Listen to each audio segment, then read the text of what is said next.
Dawn breaks over the Jordan Valley. 3,000 Muslim warriors wake to find themselves completely surrounded. 200,000 Byzantine soldiers and their Ghassanid allies stretch to the horizon. 3 commanders already lie dead, but the banner of Islam never touched the ground. Now it rests in the hands of Khalid ibn al-Walid, the man who's about to pull off the most audacious military deception in history. He'll convince 200,000 Romans they're facing fresh reinforcements that don't exist, turn certain annihilation into legendary escape, and teach a leadership lesson that military academies still study today. Sometimes the greatest victory is bringing your people home alive. The mission started simple enough: avenge a murdered envoy. The Prophet Muhammad had sent al-Harith ibn Umayr al-Azdi with a message of peace to the ruler of Busra. Instead of receiving the diplomat, a Ghassanid governor named Shurahbil ibn Amr executed him without cause. Killing envoys violated every code of warfare. Even enemies honored diplomatic immunity. The response was swift. 3,000 volunteers marched north from Medina, not to conquer territory, but to restore honor. They carried clear orders: punish those responsible, then return home. But intelligence failed catastrophically. What they expected was a small garrison. What they found at Muta was the largest army ever assembled against early Islam. Emperor Heraclius had mobilized professional legions, Ghassanid cavalry, Armenian archers, over 200,000 soldiers converging on this remote valley. Zayd ibn Haritha, the Prophet's adopted son, took the first command. He charged straight into the enemy center with the fury of a man defending his father's honor. Roman spears found their mark. The banner passed to Ja'far ibn Abi Talib. Ja'far fought like a man possessed. When his right arm was severed, he grabbed the flag with his left. When that arm was cut down, he clutched the banner against his chest with both bleeding stumps until death took him. The flag never fell. Abdullah ibn Rawaha seized the banner next. This poet warrior who wrote verses about longing for martyrdom finally found his moment. He threw himself into the Roman ranks with such violence that witnesses said the earth shook. Then he too was gone. 3 commanders dead in a single afternoon. The army wavering on the edge of collapse. In that critical moment, the surviving leaders held emergency council. Enemy war cries echoed from every direction. Roman cavalry probed for weaknesses. The smell of blood and dust filled the air. They needed someone who understood impossible situations, someone who'd faced these exact Romans before and lived to tell about it. Every eye turned to Khalid ibn al-Walid, the same man who'd crushed them at Uhud before joining their cause, the tactical genius who understood Roman formations better than most Roman generals. If anyone could extract them from this death trap, it was him. But Khalid's assessment was brutally honest. "We cannot fight our way out," he told the council. "They have us surrounded on every side. The moment we break formation to retreat, their cavalry will cut us to pieces in the open desert." The psychological pressure was crushing. Exhausted Muslim fighters looked at the endless ranks of fresh Roman troops and saw their own graves. The enemy sensed victory. They'd already begun planning how to divide the spoils. Conventional military wisdom said this was over. A surrounded force facing 70-1 odds had 2 choices: fight to the death or surrender. Neither option would get these men home to their families. But Khalid had a third option. Something so audacious, so psychologically brilliant, that it would rewrite the rules of warfare. He was going to convince 200,000 Romans that they were facing fresh reinforcements that didn't exist. The plan required perfect timing, absolute discipline, and a level of deception that would make the enemy question everything they thought they knew about this battle. As night fell over Muta, Khalid began preparing the most dangerous bluff in military history. Before dawn, he moved like a ghost through the camp. What happened next would rewrite the rules of warfare forever. Working in absolute silence, he began the most audacious military deception in history. The key was psychological. Make the enemy believe what they wanted to see, then use that belief against them. "Listen carefully," Khalid whispered to his unit commanders. "When dawn breaks, the Romans will see a completely different army. They'll think reinforcements arrived in the night. We're going to let them believe that."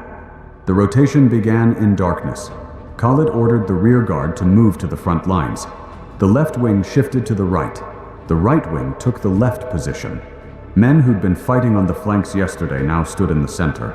The Romans had spent the previous day studying Muslim formations.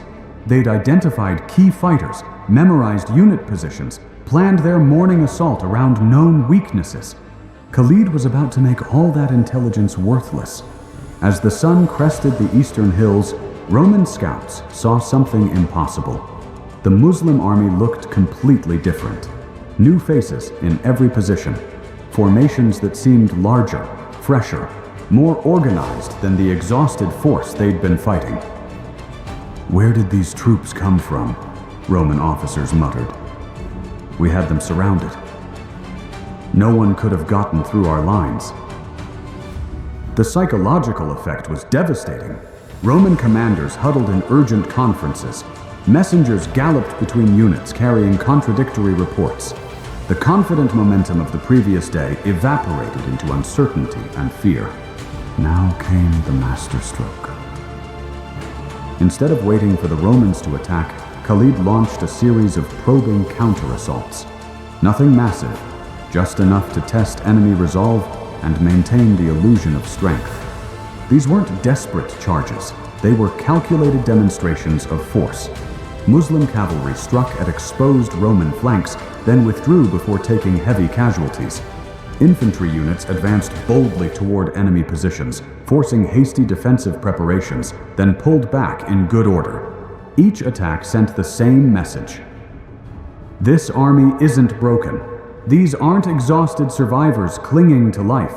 These are fresh troops with fight left in them. The psychological warfare was working perfectly.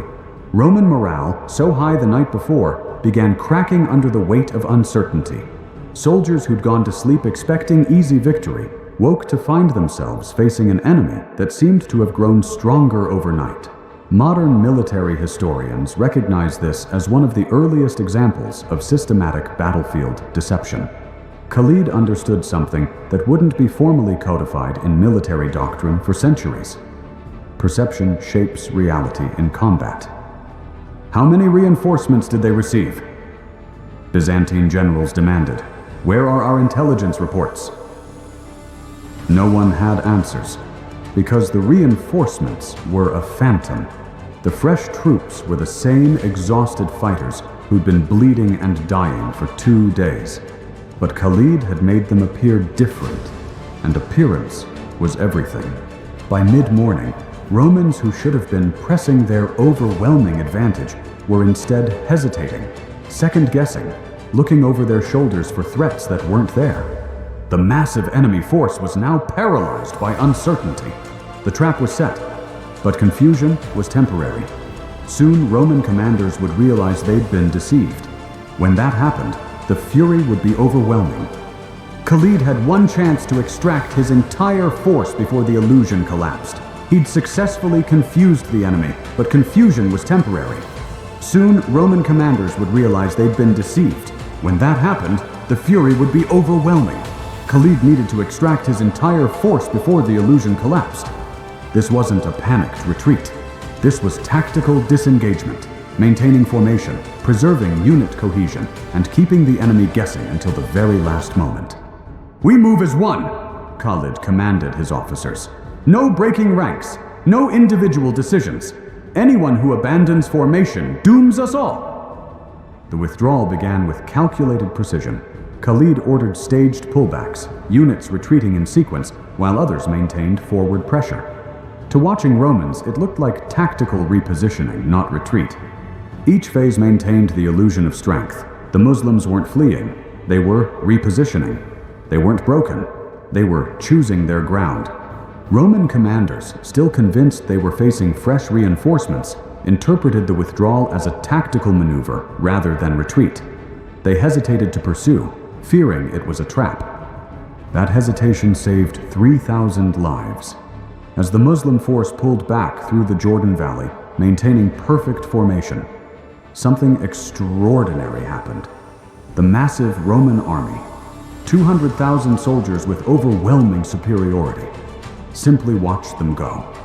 No pursuit, no cavalry charges, no attempt to exploit what should have been a moment of maximum vulnerability. The deception had worked so completely that the Romans were now afraid to press their advantage. They'd convinced themselves they were facing a larger, more dangerous enemy than actually existed. Modern military analysts recognize this as one of history's perfect tactical withdrawals. Khalid had achieved something that military theorists still study today, extracting an entire force from an impossible situation without losing unit integrity or suffering catastrophic casualties. The mission metrics told the story. The original objective, avenging the murdered envoy, had been accomplished through the symbolic confrontation. More importantly, the strategic objective, preserving the Muslim force for future operations, had succeeded beyond all expectations. This wasn't about holding territory, it was about bringing soldiers home alive. By that measure, Khalid had achieved total victory. The withdrawal became a masterclass in crisis leadership, transparent communication about the risks involved, honest assessment of impossible odds, team cohesion under extreme pressure, and the courage to make unconventional decisions when conventional wisdom offered only death. When the last Muslim fighter crossed safely out of the valley, Khalid had earned a title that would follow him through history: Saif Allah al-Maslul, the drawn sword of God. The defeat at Mu'tah became the foundation of his legendary reputation. But here's what makes this story truly extraordinary. This wasn't about winning battles. It was about preserving armies to fight another day. Khalid understood what the greatest military minds throughout history have always known: armies are more valuable than territory. Khalid himself proved this principle again at Yarmouk in 636 AD. Facing a massive Byzantine army in Syria, he used tactical positioning and psychological warfare to preserve his Arab forces while achieving decisive victory. By refusing frontal assaults that would have decimated his troops, Khalid's strategic patience allowed him to outmaneuver and destroy a much larger enemy force. Those preserved veterans became the foundation of Islamic expansion across 3 continents. Julius Caesar demonstrated the same wisdom at Alesia. When his siege lines were surrounded by a massive Gallic relief army, Caesar didn't fight to the death for honor. He executed a brilliant breakout that preserved his veteran legions for future campaigns. Those same troops would later cross the Rubicon and change the course of Western civilization. Modern Special Forces doctrine still follows Khalid's playbook. Mission accomplishment means bringing your people home. Dead heroes can't fight tomorrow's battles. The defeat at Mu'tah became the foundation of Islamic expansion. Those 3,000 survivors formed the core of armies that would conquer Persia, Syria, and Egypt within a decade. Strategic withdrawal isn't retreat, it's investing in future victory. Subscribe to discover how other ancient commanders turned impossible situations into legendary triumphs.